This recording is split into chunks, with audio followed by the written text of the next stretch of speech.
Do you want a rainbow of colorful reed to choose from when weaving your baskets?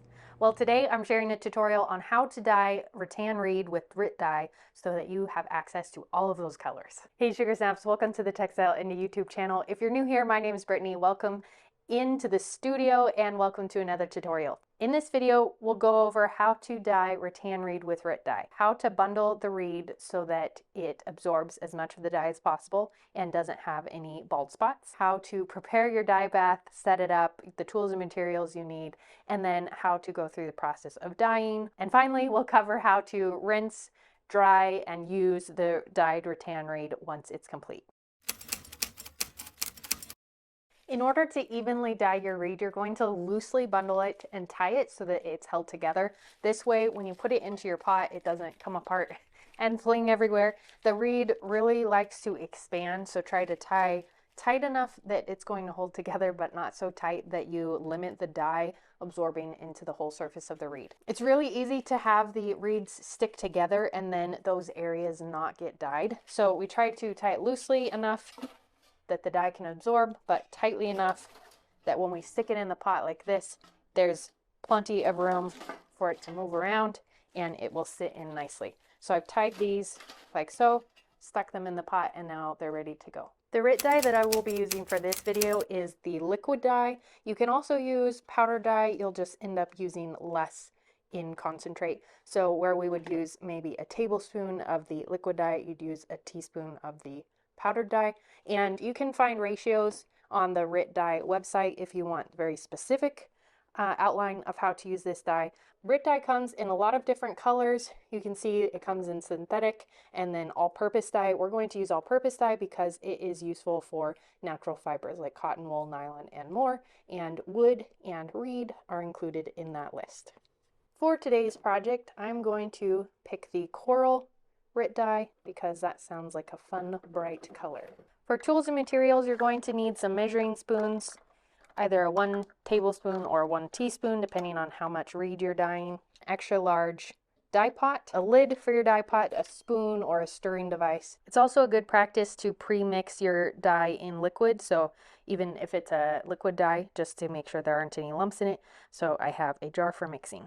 Of course, for this project, we're going to need water, and because my studio bathroom is under construction, I toted this up from my kitchen. You're also going to need non-iodized table salt. I'm also using this Cuisinart countertop burner.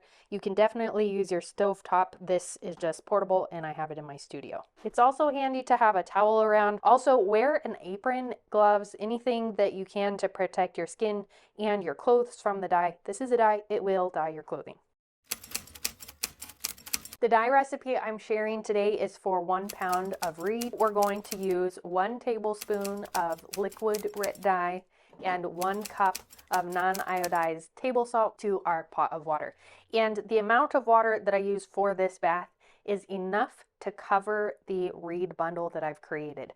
Because reed is bigger and takes up more space than a fabric or a yarn might, we are going to cover it and not worry as much about how much water we're using.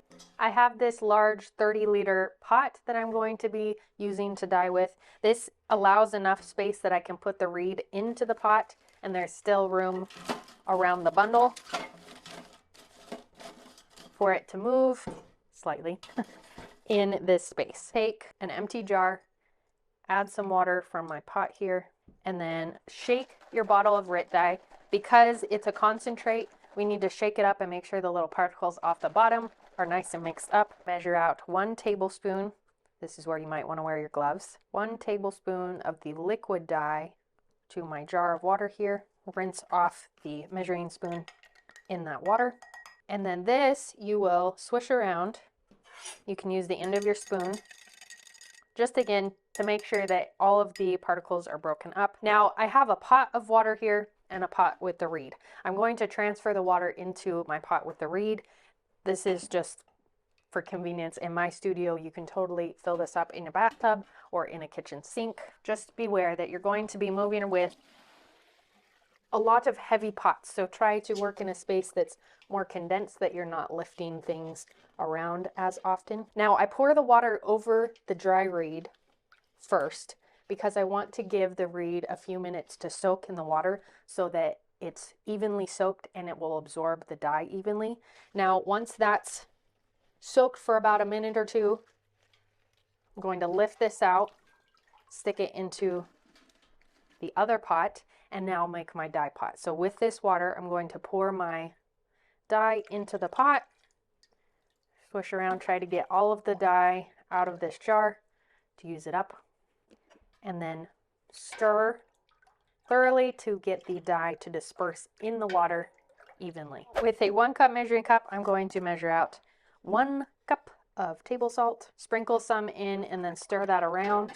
You want all the grittiness of the salt dissolved in the water. Spend about a minute stirring this up to make sure that salt is dissolved. With the salt dissolved, we're ready to add our dampened reed, dunk them into the dye pot. If your reed has come unbundled, sometimes that happens, you will want to rebundle it before you dip it into the dye or immerse it into the dye so that you make sure it fits into your pot space. This is where I'm going to put on my gloves. We're going to need something to weigh the reed down. And often I'll use 2 bricks, put a brick on either side. You can also fill a jar with water or take a smaller pot lid, put it on top, and then weigh that down to hold the reed in place. Now I'll transfer my pot to the heating element, and again, be careful when you're lifting these. They can be very heavy. And now I'm going to heat this on medium-high, and we want this to come to a simmer, not a full boil. So we'll heat it until we start to see bubbles and it's steaming, but not a full boil. This one. Bring it to about 180 degrees if you want to test it with a thermometer, or you can eyeball it by watching for the steam and the little simmer bubbles. Then we'll pull the reed out. And be careful, these pots do get hot.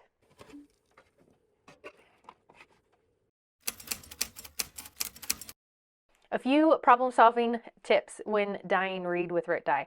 The first is make sure that your bundle keeps moving as you're dyeing it. So go in and every 15 minutes or so, give it a good stir, flip the bundle over, maybe at some point undo the ties, cut the ties so that the dye can get into those layers. The layers, if they're sandwiched against each other, they won't dye and you'll end up with bald spots or the natural reed color showing through and the dye won't reach that area. Another thing is that if you're using dye and you pull out your reed and it's not quite the depth of color you want, you can potentially add more dye to the dye bath and get a darker color. But keep in mind that if you're using something like a rose quartz dye, this is formulated to be a light dye. So it's going to be a light pink. You're not going to get fuchsia pink from the rose quartz dye because that's not what it's formulated for. You would choose something dark to begin with to get a deeper, darker color. So wine comes out into a beautiful, deep, reddy wine color, and then dark brown ends up really being a nice, deep, dark brown. So make sure that the color that you start out with is the depth of color that you're going for, and that could be a dark, a medium, or a light tone. Another tip when using RIT dyed dye baths is to exhaust your bath. Once you've dyed your initial bundle of reed, you can take that out, go through the process of rinsing it, and then put in a new bundle of reed into the same dye bath and exhaust it by taking or absorbing the last remnants of the dye particles from that dye bath. You'll get a lighter color, but you won't be wasting or dumping out extra dye that's still in your dye bath. And 2 more things that I love about RIT dye. The first is that it's often found in grocery stores, so it's easy to access, and it's usually in a general craft store, so you can find it in the dye section, typically the tie-dye section. The second thing is that you can formulate your own colors. So you can pour in the dye straight out of the bottle or the powdered form and just go with out of the bottle color, or you can use the color formula page on RIT dye's website and come up with a personalized color by using their color formulas. And that is where they've created recipes mixing different dye colors together to create a new dye color.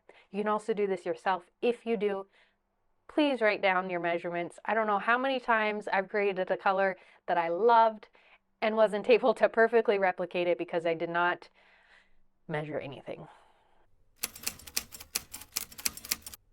Once your reed has sat in the dye pot for 1 to 2 hours on that medium high or slow simmer, you're ready to remove it from the pot. One thing that I typically do mid-process is go in, open up the ties, and make sure that the dye can access all of the reed. That ensures that you don't get any white spots or undyed areas in your reed. So I did that earlier in this process. Now I'm going to lift this out. And this part you can do over a sink so that you don't make as much of a mess, because you are going to want to rinse it off slightly. So here, I'm just going to lift this reed out, allow it to drip back into the pot for a few seconds, and then lift it onto my towel. And look at how bright that color is. Very fun. I'll look it over really quick. There are a few spots that didn't quite get as thoroughly dyed as others. Looks like maybe some of the ends, but typically when I'm weaving, the ends end up getting covered anyway, so that's not going to bother me too much. And you can check your pot. Usually, if you dye a pound of reed with 1 tablespoon of the liquid RIT dye, you're going to exhaust the bath if it sits in there for 1 to 2 hours.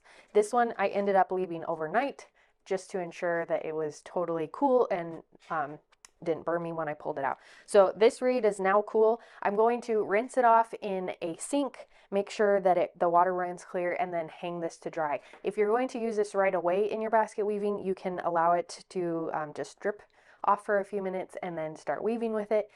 If you're not going to use it right away, I would lay this out really well so that it's not layered up against each other, and allow it to air dry for a couple days. Because it's a thicker reed and this has a tendency to mold, I really do like to dry this very thoroughly before storing it and keeping it in my boxes. According to the RIT dye website, it is safe to dispose of your dye bath once you've exhausted it into a sewer or septic system. I typically dump this out in my kitchen sink or bathtub. When you're dumping, try to dump somewhere that it's not going to stain or cause extra cleaning once you've dumped it.